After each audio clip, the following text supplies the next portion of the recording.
नमस्कार साथियों। आज फिर हाजिर हूँ एक एक्यूट केस लेके। केस ऐसा था कि 18 साल की लड़की अपने मामी के साथ सुबह 4:30 बजे मेरे घर के पास आके खटखटाने लग गई। मैंने दरवाज़ा खोला, बोला जी बोलिए क्या दिक्कत है आपको। तो उन्होंने बोला कि भैया देख लो ना, इनको पूरे रात उल्टी हुई है। मैंने बोला ठीक है, उनको बैठाया। फिर मैंने उनसे पूछा क्या दिक्कत है आपको। तो बोली कि उल्टी हो रही है अचानक। बोला ठीक है, और बोले और कुछ नहीं। मैंने बोला कुछ ऐसा खा ली क्या जिससे कि उल्टी हो रही है, शाम को ऐसा कुछ खाई थी क्या जो पच नहीं पाया हो या फिर कुछ गलत। बोले नहीं ऐसा कुछ नहीं खाई थी, नॉर्मल सादा चावल खाना बना था वही खाई हूँ। तो बोला अच्छा। मैंने बोला तो किसी से लड़ाई हुई है क्या। तो उसने बोला नहीं लड़ाई तो नहीं हुई है।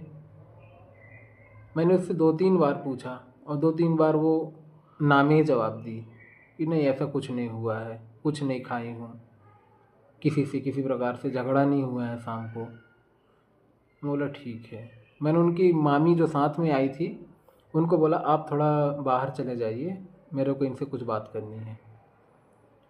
तो मामी चली गई।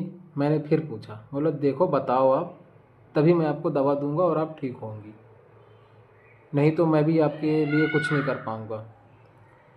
तो थोड़ा सोची और अचानक से जवाब दी कि मैं बेशरम हूँ क्या, मैं बेशरम हूँ, मैं हरामी हूँ क्या। मैं बोला क्यों, ऐसा क्यों बोल रही हो। बोले भैया मेरे मामा मेरे को बेशरम, हरामजादी, हरामी बोलते हैं। बोले पहली बार मेरे को ऐसे बोले। बोला अच्छा, तो क्यों बोले, कुछ गलती की थी क्या और उनको वो ऐसे क्यों बोले आपको। बोली कि मैं उनका फ़ोन चला रही थी थोड़ा सा, तो उतने में ही वो आए और छीन लिए फ़ोन और मेरे को गाली देने लग गया। बोलो अच्छा। तो बोले पूरे रात मैं यही सोच रही हूँ कि मैं हरामी हूँ, मैं बेशरम हूँ, बस यही दिमाग में चल रहा मेरे। ऐसा कैसे बोल दिए मेरे मामा मेरे को, कभी ऐसा नहीं बोले, ऐसा कैसे बोल दिए। और ऐसा करके वो रोने लग गई। मैंने उनको बोला चुप हो जाओ। और यही इन्हीं 2-3 बातों पर मैंने मेडिसिन तक पहुंच गया था। और एक चीज़ और उसका मैंने देखा कि वो बात भी कर रही थी ना, रो भी रही थी, ये फिर बोली वो जिस हिसाब से, तो इठला के बोली वो। मतलब मैं तो ऐसे बता नहीं सकता, लेकिन वो इठला के बोली वो, उसकी बोलने का अदाएँ थोड़ी अलग थी। तो मैंने इन्हीं सब को देखते हुए मैंने उनको दवा दिया और वो बहुत ही अच्छा उनको रिजल्ट मिला। और उनसे मैंने सुबह 8 बजे पूछा कि कैसी है तबीयत। तो उन्होंने बताया कि एक बार उल्टी हुई है, इसके बाद से अभी बहुत अच्छा है। दवा लेने के कुछ ही देर बाद उल्टी हुई, इसके बाद अभी एक बार भी उल्टी नहीं हुई। और फिर मैंने उनसे शाम को फिर से पूछा, तो शाम को बोले जब से उल्टी हुई ही नहीं है और उसके बाद से नॉर्मल हो गया।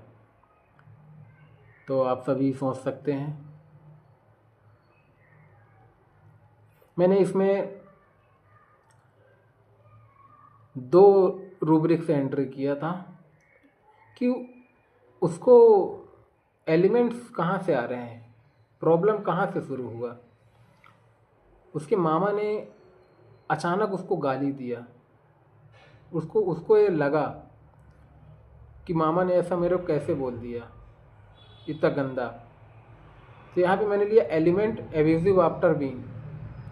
जो भी दिक्कतें आई ना वो गाली के बाद से आई।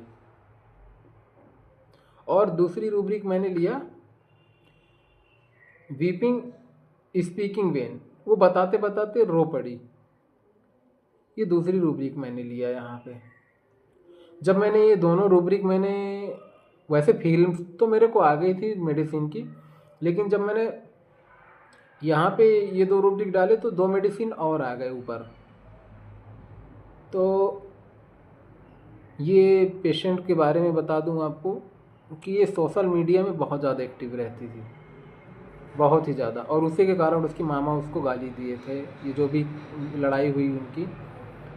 और साथ में ये फ़ोटो पोस्ट करना, वीडियो पोस्ट करना, ये बिल्कुल सज सवर के, बिल्कुल सज कर रहना, बिल्कुल इठला के चलना, इस टाइप से वो लड़की है।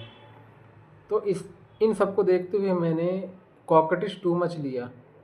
कॉकटिश टू मच में बहुत ही अदाएँ लटके झटके दिखाती हैं, और इसके बात करने में भी वो लटके झटके थी, जैसे इठला के बात करना, तो वो भी चीज़ उसमें दिखा था।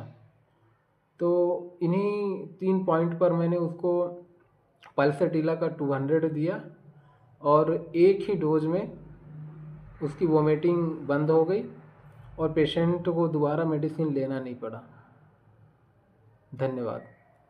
उम्मीद है आप सभी को कुछ न कुछ सीखने को मिला होगा।